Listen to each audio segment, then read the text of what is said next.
Bien, merci. Bonjour à toutes et à tous. Alors, un grand merci de me donner l'opportunité de clore ce congrès consacré à l'IA avec quand même un redoutable défi, c'est de vous parler de régulation, de droit, au milieu de l'après-midi, après une journée très chargée. Donc, il y a un petit côté défi, mais que je vais relever.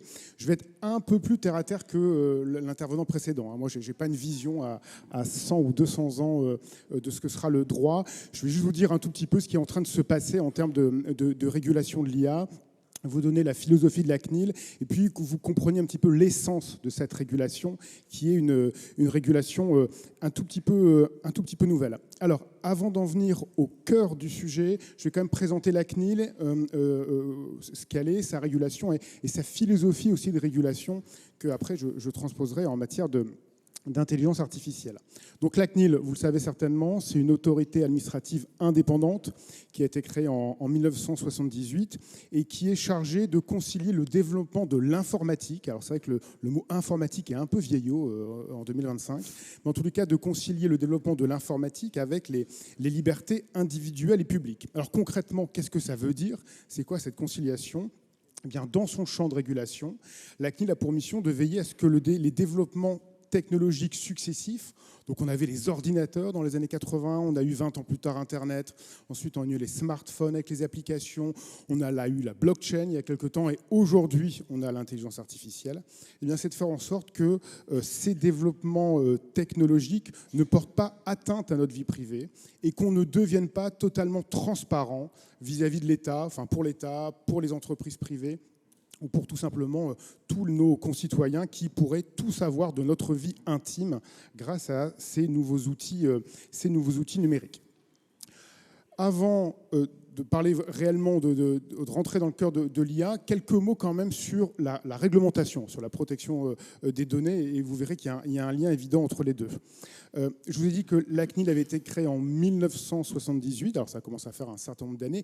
Évidemment, le socle de régulation, la loi que la CNIL a en charge de faire appliquer, ne date pas de 1978, c'est une réglementation qui a évolué, notamment avec un texte que je pense que vous connaissez tous, qui est le Règlement général sur la protection des données, le RGPD, et qui permet d'avoir une régulation moderne de la vie privée.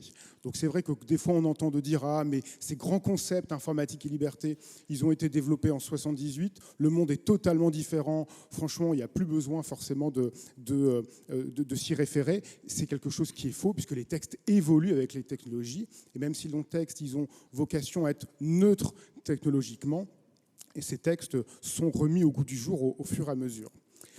D'autre part, être conforme au RGPD, à la loi informatique liberté, ce n'est pas du tout l'obstacle insurmontable dont on entend parler de temps en temps. Parfois, pour les petites professions, pour les professions libérales, on peut entendre « Ah, mais en fait, ces grands textes… » C'est très bien pour les entreprises qui ont des gros services juridiques, qui ont les moyens de s'appuyer sur des avocats, mais nous, petites structures, on ne peut pas se mettre en conformité avec le RGPD, la marche est trop haute. Bien, je voudrais vous dire que cette idée, de notre point de vue, elle est fausse. Très honnêtement, la protection des données, c'est avant tout une question de bon sens. C'est une question de dire, bien, les données qu'on va collecter sur nos clients, nos salariés, etc., c'est des petits bouts de leur vie privée, et ce bon sens en matière d'informatique et liberté, c'est de se dire qu'il ne faut pas trop en collecter, il ne faut pas les garder trop longtemps, il ne faut pas les rendre accessibles à trop de monde, et il faut minimiser les données qu'on collecte sur ces personnes de façon à respecter leur vie privée. Donc c'est vrai que c'est peut-être plus compliqué pour une entreprise de la tech qui va faire du profilage sur Internet, c'est beaucoup plus simple pour un professionnel de santé, pour un avocat par exemple, qui va traiter des données de ses clients. Et dernier point, et là je vais faire un lien plus direct avec la régulation de l'IA, c'est le rôle de la CNIL en tant que régulateur. Quand on parle de la CNIL, généralement, on dit c'est le gendarme des données. Et c'est vrai que le gendarme, ça renvoie au bâton, ça renvoie à la sanction, ça renvoie à un contrôle. Alors c'est vrai que la CNIL a un rôle, une activité de contrôle et de sanction, mais que je voudrais relativiser quand même. Si je prends les chiffres 2023, alors je n'ai pas encore les chiffres 2024, mais on les aura bientôt, la CNIL a reçu 16 000 plaintes, puisque les particuliers peuvent saisir la CNIL. Donc la CNIL a reçu 16 000 plaintes, elle a effectué 340 contrôles et elle a infligé 40 sanctions. Donc on voit bien un phénomène entonnoir extrêmement important. La CNIL ne régule pas par la sanction. Donc c'est vrai qu'il y a toujours un petit biais journalistique de dire le gendarme 2, alors le CSA c'est le gendarme de l'audiovisuel, la CNIL c'est le gendarme des données. On n'est pas qu'un gendarme, et d'ailleurs mon titre, je ne suis pas directeur juridique de la CNIL, je suis le directeur de l'accompagnement juridique. Donc le message que je veux vous dire, c'est vous faire passer, c'est que la CNIL a dans son ADN une volonté d'accompagnement des acteurs qui sont régulés par rapport aux nouveaux textes, par rapport aux nouvelles technologies. Et c'est vraiment quelque chose qui est important d'avoir à l'esprit et d'éviter un peu le vivons heureux, vivons cachés, et donc ne pas aller vers le régulateur. Je pense que c'est une erreur quand les textes changent et quand les technologies changent. Bon, je vais m'arrêter ce plaidoyer pro domo pour la CNIL pour en venir plus directement à la régulation sur l'IA. La nouvelle régulation, en essayant de répondre à 3 questions. Pourquoi une régulation sur l'IA ? Comment est-ce que l'IA va être régulée ? Et quels enjeux ça apporte, notamment pour vous ? Alors, pourquoi est-ce qu'il est nécessaire de réguler l'intelligence artificielle ? Alors, pour être tout à fait honnête, c'est vrai que le mot régulation, en ce moment, a une connotation un tout petit peu négative. Ce n'est pas le mot le plus à la mode depuis quelques mois. Dans le domaine du numérique, je ne sais pas si vous suivez l'actualité en matière de régulation du numérique, l'Union européenne a fait preuve d'une certaine créativité, on peut dire pudiquement. Il y a un certain nombre de règlements qui se sont enchaînés les uns les autres. Un règlement pour encadrer et pour réguler notamment les réseaux sociaux, c'est le règlement sur les services numériques.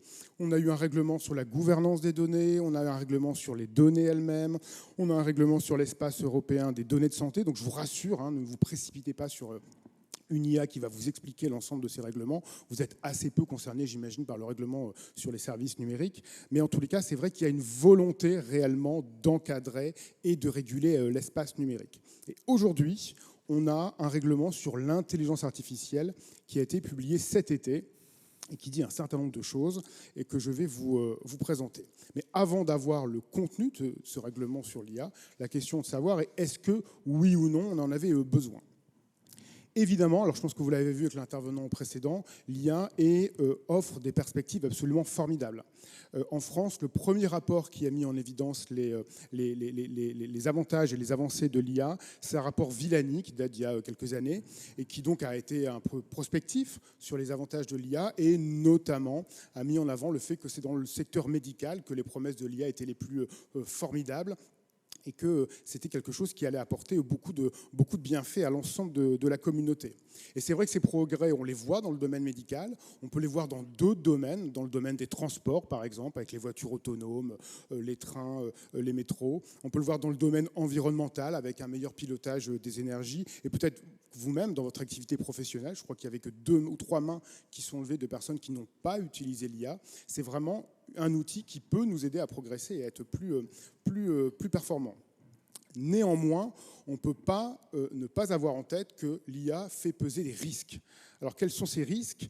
Il y a des risques déjà sur les propres failles d'une intelligence artificielle. L'IA en elle-même peut présenter des risques. Alors, il y en a 2 qu'on a en tête. Le premier risque, c'est le risque de biais. C'est que l'IA reproduise les biais humains de la façon dont elle est entraînée et avantage telle ou telle catégorie de personnes ou pousse plutôt telle solution que telle autre par rapport à des biais que l'IA pourrait avoir. Ensuite, une IA, elle est capable d'halluciner. Si vous prenez une IA générative, elle est programmée pour toujours répondre. Vous ne verrez jamais une IA qui vous dit « je ne sais pas ». Et quand elle ne sait pas, l'IA, elle invente la réponse. Alors, il y a quelques années, quelques mois, ChatGPT, c'était assez rigolo. On lui demandait la recette avec une omelette, pour faire une omelette d'œufs de vache. ChatGPT répondait. Et maintenant, si vous lui posez la question, ChatGPT vous dira « mais non, je ne peux pas te donner une recette d'omelette d'œufs de vache, je vais te donner une formidable recette d'omelette d'œufs de poule ». Donc, on voit bien que les IA génératives progressent, font de moins en moins d'erreurs, mais elles en font toujours. Et plus vous aurez des questions précises, plus la probabilité d'avoir une erreur est forte. Donc c'est vrai que tendanciellement, on va arriver à un risque peut-être plus proche du zéro, mais il y aura toujours ces risques qu'on appelle d'hallucination. Donc il y a des risques liés aux erreurs intrinsèques des IA, et il y a ensuite des risques liés à l'utilisation des IA, à des mauvaises utilisations. Je vais en prendre 2. Le premier, c'est un risque que moi je trouve absolument effrayant, c'est tout ce qui est hyper-trucage, où maintenant, quand vous allez voir une vidéo sur Internet, vous ne serez plus capable de savoir si c'est réellement le président de la République qui a tenu telle phrase, parce que l'IA, elle pourra créer une image, un dialogue, une séquence, et vous ne serez plus, vous, humain, capable de discerner le vrai du faux. Donc ça, c'est un risque qui est absolument incroyable, qui pèse sur nous et qui pèse sur nos sociétés démocratiques. Et puis, il y a d'autres risques. Si vous interrogez une IA générative pour lui demander comment fabriquer une bombe et que cette IA vous répond, on voit bien qu'il peut y avoir des risques qui sont extrêmement sérieux. Donc, par rapport à ces défis, donc, l'Union européenne a décidé de réglementer en adoptant une approche par le risque. C'est-à-dire que ça, c'est toute la philosophie du règlement sur l'IA, c'est que vous allez avoir des obligations de plus en plus fortes sur les IA par rapport aux risques que présentent ces IA. Si vous avez des IA qui ne présentent aucun risque, si vous avez une IA, par exemple, dans un jeu vidéo, pour que votre progression elle soit déterminée par rapport à votre personnage, si vous avez une IA qui va, dans votre boîte mail, mettre d'un côté les spams et de l'autre garder les bons mails, ou alors une IA qui va vous suggérer du contenu culturel, l'algorithme, par exemple, de Netflix, s'il se trompe et qu'il vous propose un film d'horreur plutôt qu'un film de Noël, tout ça n'est pas très grave. Donc là, ce sont des IA qui auront beaucoup, en tout cas pas beaucoup d'obligations au regard du RIA. Et d'autres, par contre, qui présentent des enjeux, des risques extrêmement importants, eux seront extrêmement encadrés. On voit bien qu'il est plus important d'encadrer l'IA qui va être utilisée par un médecin pour déterminer si vous avez un risque d'avoir un cancer ou non que déterminer l'algorithme de Netflix. Idem avec une IA qui va classer des CV pour ne retenir qu'un certain nombre de candidatures. Il y a un risque évidemment de mettre de côté un certain nombre de candidats. Idem avec les risques présentés par une IA qui, par exemple, va faire de la reconnaissance biométrique dans un cadre sécuritaire. Donc là, ce sont des IA qui présentent des risques et qui seront beaucoup plus réglementés. L'objectif un peu macro de ce règlement IA, c'est de créer de la confiance. C'est un mot qui est extrêmement important. Les Français sont assez frileux, donc ils ont peur de l'intelligence artificielle. Et il y a une étude récente qui est sortie il y a quelque temps qui a montré que beaucoup d'entreprises françaises hésitaient à sauter le pas parce qu'elles ne savaient pas si elles pouvaient ou non se fier au système d'IA qui pourtant pourrait leur permettre de progresser. Donc on a en point un peu focal le contre-exemple chinois avec la notation sociale, c'est ce vers quoi on ne veut pas tendre au sein de l'Union européenne, d'où cet encadrement. Dernier mot sur la nécessité de la régulation de l'IA. Je voudrais aussi ici tordre le cou à une idée. Il ne faut pas croire qu'aux États-Unis, c'est un Far West en matière de déréglementation. Alors c'est vrai qu'il n'y a pas de loi fédérale sur l'IA, il n'y a pas de loi fédérale sur la protection de la vie privée. Par contre, il y a une multiplication des lois au niveau des États eux-mêmes. Donc il n'y a pas une loi informatique liberté, il peut y en avoir 20, 25. Et les quelques entreprises américaines qui, dans leur tour d'Europe, viennent nous voir à la CNIL, nous disent que parfois, il y a un vrai enfer réglementaire aux États-Unis avec la multiplication de ces lois fédérales. Alors on verra si tout ça va changer, mais en tous les cas, c'est juste pour dire que voilà, en Europe, on n'est pas les seuls à vouloir réglementer ces nouveautés numériques. Alors, pourquoi réglementer l'IA? J'espère vous avoir convaincu. Maintenant, comment est-ce que l'IA sera régulée? Donc, j'ai déjà parlé de la philosophie du règlement sur l'intelligence artificielle qui envisage la régulation, les risques selon les contraintes selon les risques présentés par le RIA. Ce RIA, c'est une réalité. Il va rentrer en application dimanche. Dimanche, il y a une première couche de ce règlement IA qui va rentrer en application et qui va interdire un certain nombre de systèmes d'IA en Europe. Il y a un certain nombre donc, de systèmes d'IA qui sont classés, je vais venir dans quelques instants, et tout en haut de la pyramide, il y a les IA à risque inacceptable. Ces systèmes d'IA sont interdits en Europe à compter de dimanche. Alors très honnêtement, il y en a très peu. Qu'est-ce qu'ils sont? Je ne vais pas vous faire la liste, mais les IA qui, par exemple, ont vocation à recourir à des techniques subliminales pour manipuler les personnes seront interdites en Europe dans 48 heures. La notation sociale, c'est interdit en Europe. Alors, ça ne nous parle pas trop aujourd'hui parce qu'on se dit, bah non, ça n'existe pas. Mais en tout cas, ça ne pourra pas exister. C'est surtout ça qui est intéressant. La police prédictive, par exemple, c'est pas possible. On ne peut pas avoir de système d'IA qui ferait une police prédictive.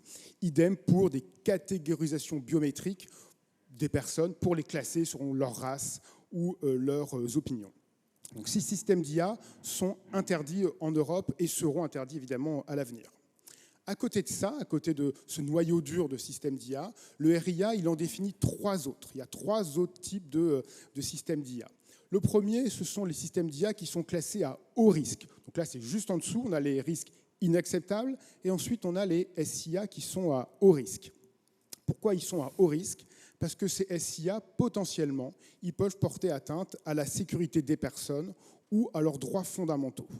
Et ces SIA, il y en a déjà certains qui sont utilisés dans des produits ou des services dont la diffusion est déjà réglementée. Vous savez, c'est le petit marquage CE qu'on a sur un certain nombre de produits. Il y a déjà des produits dont la mise sur le marché en Europe fait l'objet d'une évaluation. C'est vrai pour des jouets, par exemple. Les jouets, ils font l'objet d'une évaluation. C'est vrai pour des dispositifs médicaux. Vous ne pouvez pas mettre sur le marché en Europe des dispositifs médicaux qui ne seraient pas évalués et qui n'auraient pas obtenu le marquage CE. Eh bien, ces objets, s'ils intègrent un système d'IA, ces systèmes d'IA seront embarqués dans le même régime juridique. Donc vous voulez mettre un système d'IA dans un dispositif médical, eh bien ce système d'IA devra être évalué en même temps que le dispositif médical. Donc ça, c'est quelque chose qu'on connaît déjà, et la couche d'IA vient rajouter un tout petit peu, en tout cas va venir se confondre avec le produit dans lequel l'IA va être utilisée. Et ensuite, il y a des nouveaux systèmes d'IA qui, eux, ne sont pas dans des produits qui sont déjà réglementés. Et donc, je ne vais évidemment pas vous faire la liste, je vais vous donner quelques exemples. Sous les SIA, par exemple, qui vont être utilisés pour assurer la sécurité d'infrastructures critiques eau, énergie, gaz. C'est sûr que si vous utilisez de l'IA pour décontaminer de l'eau, pour voir un système de distribution de gaz, eh bien, ce SIA est à haut risque et va donc avoir un certain nombre de contraintes. Donc, il y en a d'autres, je ne vais encore une fois pas tous vous les citer. Il y a les IA utilisés dans le domaine de l'emploi. J'ai pris l'exemple tout à l'heure de l'IA pour les CV. C'est un système qui est considéré à haut risque. Idem pour l'accès à certains services publics essentiels. Un hôpital qui utiliserait un système d'IA pour dire telle personne, on va la prendre en urgence, telle autre, on ne va pas la prendre, et voilà comment on va répartir les lits. Évidemment, il y a un risque pour la santé des personnes. Donc, ce n'est pas interdit, c'est juste qu'il y a des risques et donc des obligations supplémentaires, etc., etc. Et la réglementation, le RIA, lui, va rentrer en application en août 2026. Donc, ce n'est pas tout de suite, mais c'est plus tard. Troisième catégorie, en dessous de ces 2 premières catégories, c'est les systèmes d'IA qui impliquent une transparence particulière, car générant du contenu artificiel ou interagissant directement avec les individus. Les chatbots, par exemple, avec le RIA, devront être signalés comme étant un chatbot. Quand vous allez décrocher votre téléphone, que vous allez appeler une entreprise, allez appeler un service public, et que derrière, ce n'est pas un humain qui vous répond, mais c'est une IA, vous devrez le savoir, on devra vous le dire, de façon à ce que vous ne soyez pas face à une machine sans le savoir et sans avoir une possibilité d'interagir. Idem pour les hypertrucages. J'en ai parlé tout à l'heure. Les IA qui vont créer des hypertrucages, qui vont créer des images, qui vont créer des sons, etc., vont devoir mettre un tag sur ces productions pour qu'on puisse, nous, humains, repérer que c'est une création d'une machine et que ce n'est pas la réalité, que ce n'est pas la création aussi d'un autre humain. Et puis enfin, il y a un autre système d'IA qui a été rajouté tout à la fin. Alors il y a un électrochoc un peu ChatGPT dans le règlement IA, qui sont les modèles d'IA à usage général, donc qui font plein de choses, qui ne sont pas faits pour trier des CV, répondre à quelqu'un, mais répondre à toutes les questions. Ce sont les IA génératives que nous connaissons tous, qui présentent un certain nombre de risques, j'en ai parlé, les biais, les risques pour la vie privée, l'utilisation à des fins criminelles. Les criminels peuvent utiliser des IA génératives pour avoir un certain nombre d'informations, pour faire des cyberattaques ou que sais-je. eh bien, ces IA génératives vont être encadrées par des dispositions spécifiques en matière de transparence, d'identification et de remédiation des risques. Donc si moi je crée une usage générative en tant que créateur, je vais devoir me poser des questions et dire pour éviter que mon IA générative, elle donne la recette pour faire une bombe, je vais devoir mettre des filtres, c'est un exemple que je donne, mais des filtres pour qu'il n'y ait pas cette réponse qui sorte. Et la mise en place, évidemment, de tests et d'essais pour assurer la cybersécurité. Les autres systèmes d'intelligence artificielle, eux, peuvent être tout à fait utilisés et développés librement.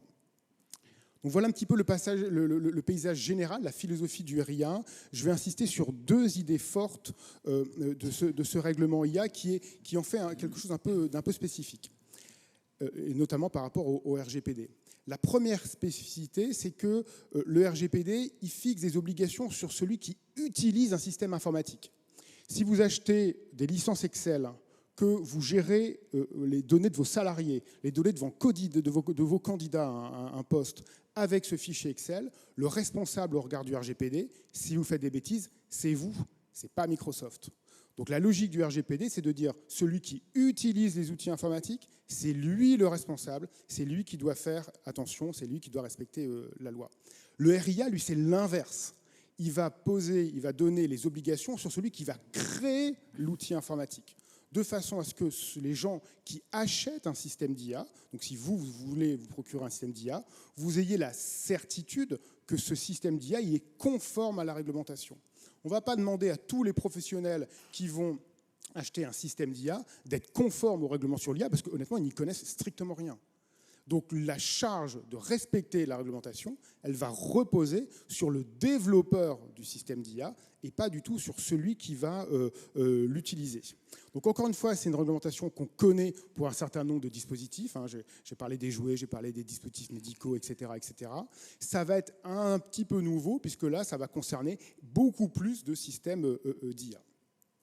Deuxième grande différence par rapport au RGPD du RIA, c'est le RGPD prévoit en France un régulateur unique, c'est la CNIL.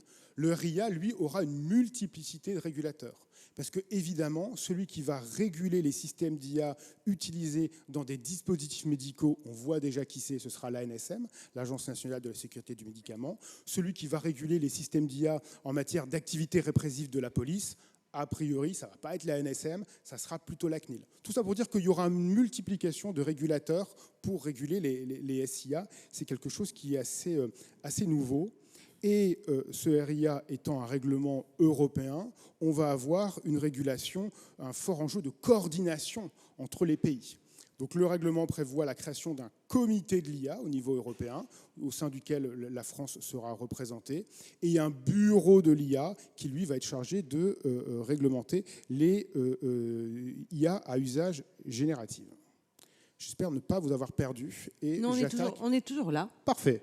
Je vais vous attaquer la dernière question. Quels sont les enjeux en matière de la régulation de l'IA ? C'est vrai que le RIA vient rajouter une couche de régulation sur un secteur numérique, encore une fois, pas mal régulé, notamment par le RGPD qui vous est applicable. Et donc, on va avoir une interaction entre ces deux textes qui va être très forte. Pourquoi est-ce qu'on va avoir une interaction entre ces deux textes très forte ? Parce que pour créer un système d'IA, il faut l'alimenter avec des bases de données et avec des données personnelles. Et donc, il va y avoir une application du RGPD sur ces bases qui vont permettre la création de ces systèmes d'IA. Et ensuite, ces systèmes d'IA, quand on va les utiliser, on va injecter des tas de données dedans. Donc là aussi, on va avoir une application du RGPD, confère l'intervenant il y a quelques instants, qui nous a dit que notre vie intégrale sera gérée par ces SIA. Alors je ne sais pas si c'est souhaitable.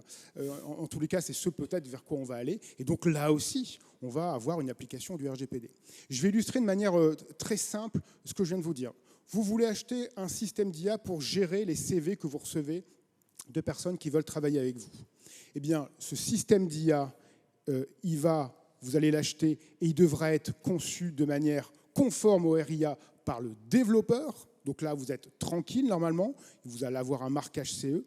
par contre, vous serez responsable des données que vous allez injecter dans ce système d'IA. Si vous demandez à vos candidats de leur donner leurs opinions politiques, leurs orientations sexuelles ou leurs données de santé, ce qui est interdit par le RGPD, vous serez responsable de la façon dont vous allez utiliser ce système d'IA, quand bien même celui-ci serait conforme au RIA, parce que là, c'est de votre responsabilité. C'est un peu comme la voiture. Quand vous achetez une voiture, ce n'est pas à vous de vérifier qu'elle est conforme en termes d'exigences techniques. Par contre, vous êtes responsable de la façon dont vous allez conduire avec elle. Donc on voit bien qu'on a une articulation importante entre ces deux textes. Et donc la CNIL plaide pour éviter la multiplication de régulateurs, parce que si on a trop de régulateurs dans le paysage, c'est vrai que pour les professionnels, ils ne sauront plus trop vers qui se tourner. Et donc, c'est une volonté pour la CNIL d'avoir le moins de régulateurs possible pour qu'il y ait le moins de complexité possible. On peut d'ailleurs relever que, sur le fond, le règlement sur l'IA et le RGPD tendent à se rejoindre. Il y a les mêmes règles de fond, en tout cas certaines règles de fond qui sont les mêmes, en matière de transparence, de cybersécurité. Dieu sait si c'est important aujourd'hui. Et donc, c'est des obligations qu'on trouve dans un texte ou dans l'autre. Et ces deux textes, évidemment communiquent. En tous les cas, la position de la CNIL, là je reboucle un tout petit peu avec ce que j'ai dit en introduction, c'est pas du tout d'interdire, c'est d'accompagner la mise en œuvre et l'utilisation de ces SIA. On a publié un certain nombre de contenus sur notre site, on a publié beaucoup de contenus, alors un peu techniques, mais pour ceux qui déploient des systèmes d'IA, ceux qui les conçoivent, comment est-ce qu'ils peuvent utiliser des données, est-ce qu'ils peuvent aller scraper des données sur Internet pour entraîner des logiciels d'IA, etc. Et là, l'année prochaine, et ça va peut-être plus directement vous concerner, la CNIL va publier des fiches sur comment déployer un système d'IA.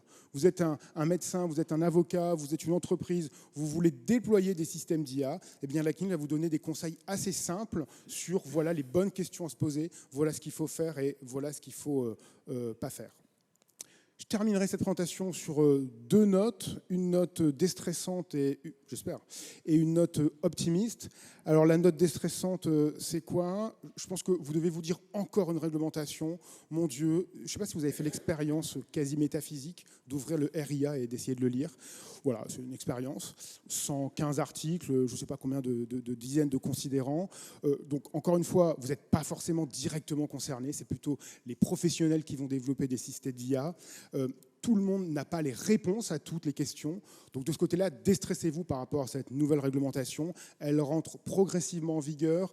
Il y a vraiment une volonté des régulateurs d'accompagner. Il n'y a pas du tout cette idée de sanctions. Donc si vous n'avez pas les réponses aux questions que vous posez, je vous rassure, moi non plus, je n'ai pas toutes les réponses à toutes les questions qu'on peut se poser.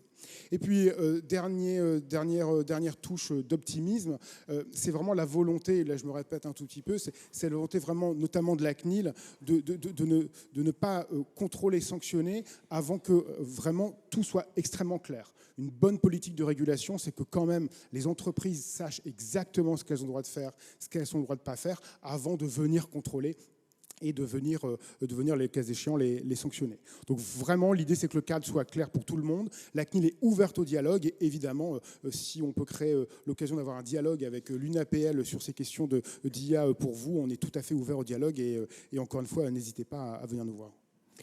Ben voilà, vous n'êtes pas du tout un gendarme, et ça c'est très rassurant. Merci de nous avoir rassurés. Peut-être qu'on a eu une question. Enfin, on peut applaudir déjà. Merci beaucoup. Peut-être le temps d'une question.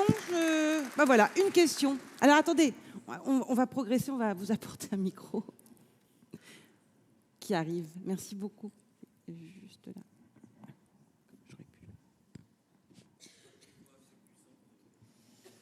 On a des micros, faisons avec les micros. Oui, bonjour.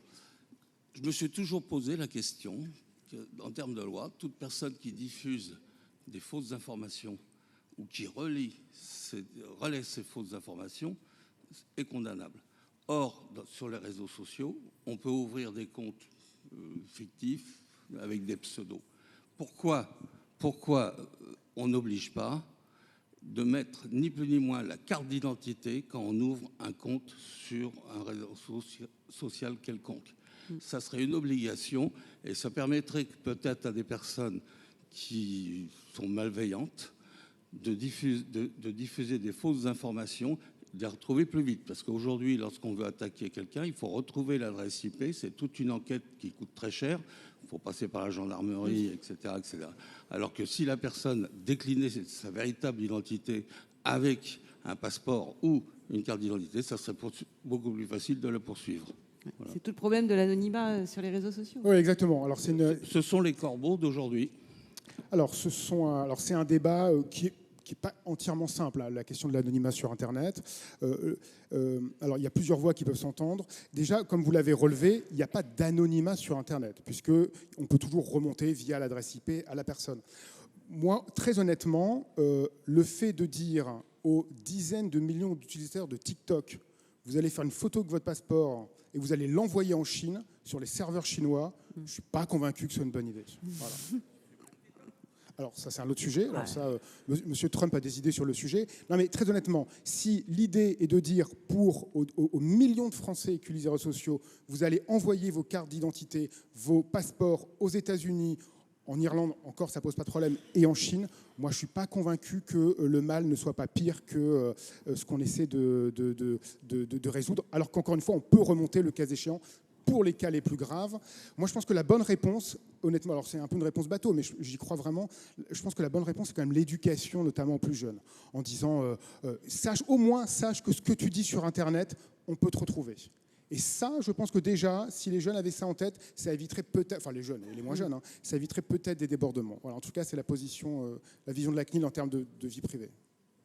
Merci beaucoup. Merci Thomas Dauthieux. Merci directeur général de l'accompagnement à la CNIL. On a bien retenu cette notion d'accompagnement et non pas de gendarmerie. Bon, on arrive à la fin, ça y est, déjà de ce 32e congrès national de l'UNAPL.